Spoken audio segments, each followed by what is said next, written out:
International standards తో latest టెక్నాలజీతో quality education అందిస్తుంది seats the Creek Planet Schools and Ambitus World Schools. ఎలా ఉన్నారు?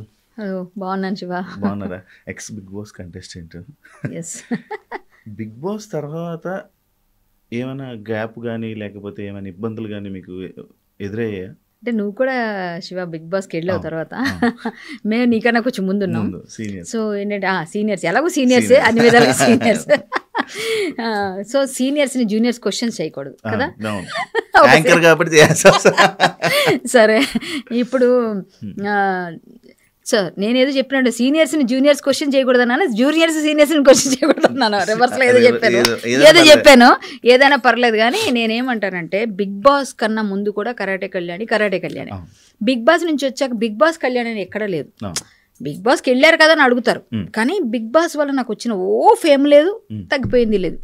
ఇంకా చెప్పాలి, నేను ఎప్పుడు నాకున్న ఆ ఫేమ్ అండ్ నేమ్ ఇంకా అలా క్యారీ ఫార్వర్డ్ అవుతుంది, ఇంకా పెరిగింది తప్ప దానివల్ల నాకు కష్టమేం జరగలేదు. కానీ బిగ్ బాస్ ముందు నేను కొంచెం బిజీగా ఉన్నాను. డబ్బుల పరంగా సంపాదిస్తున్నాను బాగా, సినిమాలు సీరియల్స్ చేస్తున్నాను. వీళ్ళు చేసిన పెద్ద ఇదేంటంటే ఒక అగ్రిమెంట్ రాయించి కొన్ని నేను చేస్తాను అన్నప్పుడు అప్పుడు వచ్చిన వెంటనే మనకు ఫేమ్ ఉంటుంది, బాగా అడుగుతారు. అలా నాకు వచ్చాయి చాలా. అప్పుడు నన్ను కొన్ని రోజులు వీళ్ళు హోల్డ్ చేసేయడం వల్ల నాకు వచ్చే ఆఫర్స్ పోయినాయి.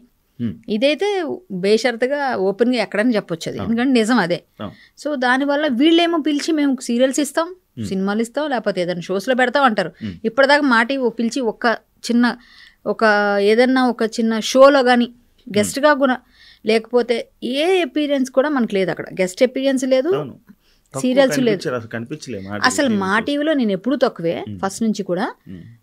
బట్ ఇప్పుడు కూడా తక్కువే. ఇంకా మరి తర్వాత నాకు ఏంటంటే మీకేమైనా ఇబ్బంది అయిందండి? ఇబ్బంది ఏం కాలేదు, కానీ డబ్బుల పరంగా నేను లాస్ అయ్యాను అన్ని విధాలుగా. వాళ్ళు ఇచ్చిన రెమ్యూనరేషన్ ఇంత అయితే తర్వాత నాకు పోయింది చాలా ఎక్కువ.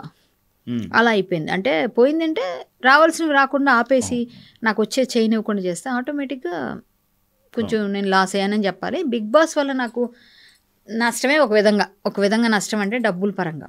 అనవసరంగా వెళ్ళానని ఫీల్ అవ్వలేదు, ఎక్స్పీరియన్స్ చేశాను, బాగా ఎంజాయ్ చేశాను, అవన్నీ ఓకే. నేను ఎక్స్పీరియన్స్ ఎంజాయ్ చేశాను. బిగ్ బాస్ అనేది ఒకసారి చూడాలి, అది ఏంటి అన్నది అయినా సరే ఒకసారి వెళ్ళాలి కదా. ఎక్స్పీరియన్స్ చేయడం అయితే చేశాను, బాగుంది. నాకేమీ దానిలో ఎక్కడ తేడా కనిపించలేదు. అందుకే నేను బిగ్ బాస్ గురించి ఎవరు మాట్లాడి నేను ఫైట్ చేస్తాను, తప్పు, అలా మాట్లాడద్దు, అలాగా ఇలాగా అంటే నేను గట్టిగా అంటా. కానీ కొంతమందిని మొన్న పంపించడం నేను కూడా బిగ్ బాస్ మీద సీరియస్ అయ్యా. ఎందుకంటే ఇలాంటి వాళ్ళని పంపించొద్దు మీరు, ఇక ముందు జనాల్లో వ్యతిరేకత వస్తుంది. బిగ్ బాస్ అంటే కొంచెం పేరు రావాలి అంటే చూస్తున్నారు, 1 year వెయిట్ చేస్తున్నారు మీకు బిగ్ బాస్ కోసం. నేను కంటెస్టెంట్ అవ్వాలనుకున్నప్పుడు వాళ్ళకు ఒక విలువలు ఉండాలి అన్ని విధాలుగా. నేను కూడా చెప్పాను, సజెషన్ చేశాను, నేను డైరెక్ట్గా మాట్లాడాను, ఫైర్ అయ్యాను, ఫైట్స్లో బయట డిబేట్స్లో పాల్గొని ఏంటి ప్రాబ్లం అని కూడా చెప్పాను. At the same time Bigg Boss ఎంత మంచి ఉంది, ఏ విధంగా పనికి వస్తుందో కూడా నేను బ్యాలెన్స్ చేశాను. నేను వాళ్ళకేం వ్యతిరేకని గాను, అలా అని చెప్పేసి నేను వాళ్ళనేమి కొన్ని విషయాల్లో నేను తప్పు చేస్తే వెనక్కి వేసుకొని రాను. ఒకప్పుడు సిపిఐ నారాయణ గారు ఇది ఒక హౌస్ బ్రోతలాస్ అట్లా మాట్లాడితే ఆయన మీద నేను సీరియస్ అయ్యి గట్టిగా నేను ధ్వజమెత్తా. అప్పుడు అందరికీ తెలుసు అది. బిగ్ బాస్ కంప్లీట్గా వెళ్ళి వచ్చిన కొత్త నేను గట్టిగా ఫైట్ అయ్యాను. మీరు ఎట్లా మాట్లాడతారు, ఎక్స్కర్షన్కి పంపించరా పిల్లల్ని? మీ పిల్లల్ని ఇప్పుడు పంపించలేదా? మీ పిల్లలు ఎక్స్కర్షన్కి వెళ్తే నా అబ్బాయిలు అమ్మాయిలు కలిసి వెళ్తారు. వాళ్ళందరూ మీ ఇంట్లోంచి బయటికి వెళ్ళినాక ఒక రూమ్ దగ్గర పక్క రూముల్లో ఉంటారు, లేదా ఒక రూమ్లో ఉన్నారు, మీరు చూసారా? ఒక రూమ్లో ఉన్నంత మాత్రాన ఏం జరుగుతుంది అంటే మీ పిల్లల మీద మీకు నమ్మకం ఉండాలి. మనం చెప్పే విధానం, మనం పెంచే విధానంలో ఉంటుంది. ఉమ్మడి కుటుంబాలు ఉండేవి, అవన్నీ అప్పుడు ఉండేవి, ఇప్పుడు లేవు. సరే, ఉమ్మడి మనస్తత్వాలు ఉమ్మడి కుటుంబంలో ఉంటే ఎలా ఉంటాయి? అందరినీ ఒక దగ్గర చేర్చి ఆడే ఆట ఇది. అందులో ఏం తప్పు చేయమని వాళ్ళు చెప్పరు, ఒకవేళ తేడా చేస్తే వార్న్ చేస్తారు. ఇవన్నీ మీకు కనిపించవు. మీరు మాట్లాడమని గట్టిగా మాట్లాడా. కానీ బిగ్ బాస్కి వెళ్ళాలి అంటే పిచ్చి పిచ్చి పనులు చేసి చాలా మంది ఫేమ్ అవ్వాలని చూస్తున్నారు, చూసారా? అలాంటి వాళ్ళందరినీ మీరు తీసుకొచ్చి బూతులు మాట్లాడితే అవి చేస్తే ఇవి చేస్తే అంటే రేపు పొద్దున అలాంటి వాళ్ళే కదా తయారవుతారు ఇంకా. సో ఇవన్నీ నేను వ్యతిరేకిస్తా. ఎందుకంటే సమాజాన్ని మంచి దోవలో నడిపించిన వాళ్ళు చాలా మంది ఉన్నారుగా, అలాంటి వాళ్ళని తీసుకోవచ్చుగా. ఇప్పుడు ప్రతి సెగ్మెంట్లో ప్రతి వాటిలో కూడా ఒక్కొక్క ఫీల్డ్లో ఒక్కొక్క పర్సనాలిటీస్ ఉంటారు. వాళ్ళు చాలా కష్టపడి వచ్చి ఉంటారు వాళ్ళ లైఫ్లో. అలాంటి వాళ్ళు ఎందుకు ఎంచుకోరు మీరు? చాలా మంది ఉన్నారు కదా. అలా మీరు ఫిల్టర్ చేస్తే మాలాంటి ఎవరైనా తెలిసిన వాళ్ళు మేము ఒక 4 సజెస్ట్ చేస్తాం. శివకు తెలిసిన వాళ్ళు 4 సజెస్ట్ చేస్తాడు. మీకు అందులో ఒక్కరిని తీసుకోండి, మీకు సూటబుల్ అనిపిస్తే. దానిలో మీరు కంటెస్టెంట్లను ఎవరెవరిని ఎంచుకోండి. అది సమాజానికి పనికొచ్చే విధంగా పనులు చేసిన వాళ్ళు అయితే వాళ్ళకి కూడా ఫేమ్ వస్తుంది, జనాలకు పరిచయం చేసిన వాళ్ళు అవుతారు. మీరు ఎక్కడో మార్మిల్ పల్లెటూరులో ఉండొచ్చండి, వాళ్ళ గురించి తెలియకపోవచ్చు, వాళ్ళని తీసుకొచ్చి మీరు చేస్తే పరిచయం అవుతారు. అలాంటి పనులు చేయాలి. కానీ మీరు ఇలాంటివి చేస్తే బట్టలు ఇప్పేసి డాన్సులు వేసి ఎక్కడ మన ఇన్స్టాల్లో లేకపోతే బూతులు మాట్లాడితే పిచ్చి పిచ్చి తిట్లు తిడితే ఈ రీల్స్ చేస్తే వాళ్ళని తెస్తానంటే ఇప్పుడు ఎవరో ఇద్దరు ఒక చూస్తున్నారా మీరు, వైఫ్ అండ్ హస్బెండ్ అని డాన్సులు వేస్తాడు. మీరు చూసారా? నేను నాకైతే బాగా అనిపిస్తుంది. ఇప్పుడు ఎవరైనా సరే వాళ్ళు ఇప్పుడు ఎలా తయారయ్యారో చూసారా? వాళ్ళు ఏదైనా ప్రమోషన్స్ చేయాలంటే అక్కడికి వెళ్ళి పాట రాసేసి డాన్స్ ఒకప్పుడు ఇది భలే కామెడీగా ఉండేది. ఇప్పుడు వాళ్ళు డాన్సులు వేసి వాళ్ళు పాడేస్తున్నారు. అంటే వాళ్ళంతటా వాళ్ళు ఫేమ్ చేసుకున్నారు. సో ఇలాంటి కామెడీ పర్సన్స్ తీసుకొస్తే బాగానే ఉంటుంది. కానీ వేరే వేరే విధంగా వెళ్ళిపోయి అన్ని చేస్తే ఇలాంటి ఇప్పుడు వాళ్ళే నిర్మించుకున్నారు వాళ్ళ సామ్రాజ్యాన్ని. వాళ్ళకి ఎవరున్నారు బ్యాక్ బోన్ చెప్పండి?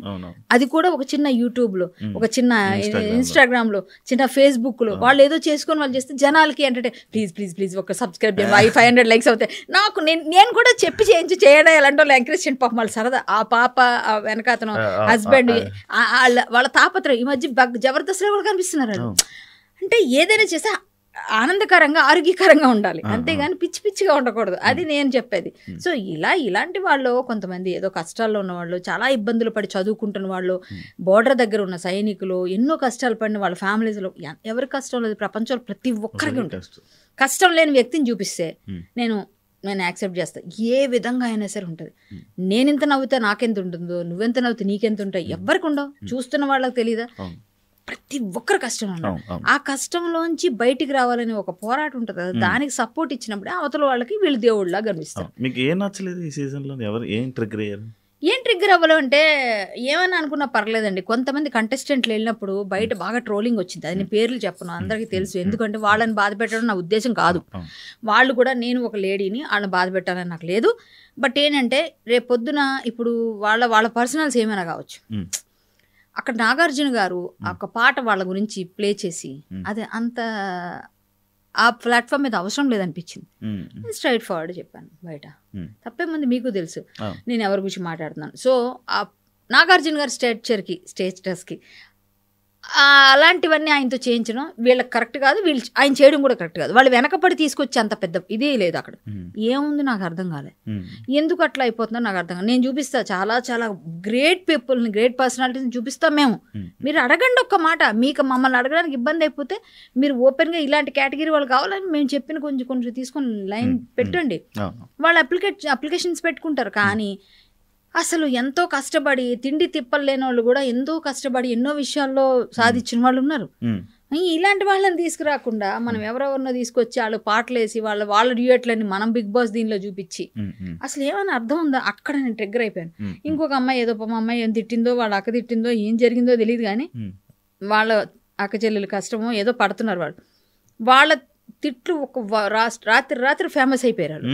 ఆ తిట్లకి పాపం ఆ పిల్లని తిట్టిన వాళ్ళు ఉన్నారు, తిట్టిన వాళ్ళు ఏదైనా కానివ్వండి. ఆడపిల్ల ఏం చేసుకుంది, ఏదో కష్టపడి వచ్చారు, పిలిచారు. సరే ఇట్లా ఏమవుతుందంటే రేపు పొద్దున ఇంకో 10 మంది ఇంకో తిట్లు తిడతారు. రాని ఆడవాళ్ళు కూడా నేర్చుకుంటారు, బూతులు నేర్చుకొని మాట్లాడితే మేము బిగ్ బాస్కి వెళ్తాం. అదొక ల్యాండ్ మార్క్ అయిపోద్ది కదా, మనం సెట్ చేయకూడదు కదా అట్లా. సో ఇలాంటివన్నిటిని నేను వ్యతిరేకిస్తా. అదే ఇప్పుడు ఎవరో ఒక అబ్బాయి యజుర్వేదము వేదమంతా కూడా మొత్తం బట్టి 50 రోజులు ఎంత కూర్చొని చాలా కష్టమైన ప్రక్రియ, దండ ఏదో అన్నారు, దానికి గుర్తులేదు నాకు, సంథింగ్ నాకు అంత నాలెడ్జ్ లేదు దానిలో. సో కానీ ఒకటి ఆ కాశీలో ఆయన చేశారు. ఆ ప్రక్రియకి ఎన్ని సంవత్సరాల నుంచి, చిన్నప్పటి నుంచి ఆయన అలా నేర్చుకుని ఒక్క మంత్రమే మాకు గుర్తులేదు. ఒక మంత్రం గూగుల్ కానీ దాన్ని ట్రాన్స్లేట్ చేయడానికి కానీ దాన్ని ఫిట్ చేయడానికి కూడా కష్టమట. అంటే అట్లాంటి కష్టమైంది హ్యూమన్ బ్రెయిన్లో అన్ని సంవత్సరాల నుంచి నేర్చుకొని ఆయన 51 years అంటే 17 years అబ్బాయి ఇప్పుడు. ఆయనకి ఒక సిల్వర్ దండం ఇచ్చి ఒక 4-3 ఉన్నారు. అందులో ఇప్పుడు కొత్తగా ఇతను వచ్చాడు, చేరాడు. అంటే మొత్తం భారతదేశంలోనే. సో అలాంటి కష్టమైన వేద ప్రక్రియనంతా కూడా బట్టి చేసిన వ్యక్తులు ఉన్నారు. ఇలాంటి విషయాలు తెలియజేయడానికి మీరేవో కొన్ని హ్యాండ్ మార్కులు ఏంటి, మీరు ఏదో ఒక కొంచెం మంచి విషయాల కోసం ఇది పెట్టుకోండి. మీరు దేవుళ్ళు, రిలీజియస్ ఇవన్నీ నేను చెప్పను, జనరల్ గా చెప్తున్నాను. ఇలాంటి కష్టతరమైన ప్రక్రియలు చేసిన వాళ్ళు ఉన్నారు కదా, అలాంటి వాళ్ళు మన ఇక్కడ కూడా ఉన్నారు. మనం ఎక్కడో చెప్పుకోకర్లే, వెతికితే గ్రామాల్లో ఉన్నారు. ఎంత మంచి టాలెంటెడ్ పర్సన్స్ ఉన్నారు. వాళ్ళని తీసుకురండి, వాళ్ళని తీసుకొచ్చి ఒక ప్లాట్ఫామ్ ఇవ్వండి, వాళ్ళకి ఏదైనా లైఫ్ ఇవ్వండి, ఒక ఫుడ్ పెట్టండి, మేము దీనివల్ల వచ్చామని చెప్తారు. అలాంటిది మానేసి మనం ఎక్కడ లేనివన్నీ ఏదోదో చేస్తే నేను కొంచెం ట్రిగ్గర్ అయిపోయాను. ఇంకా అక్కడ ట్రిగ్గర్ అయిపోయి నేను డైరెక్ట్గా ఫోన్ చేసి చెప్పా.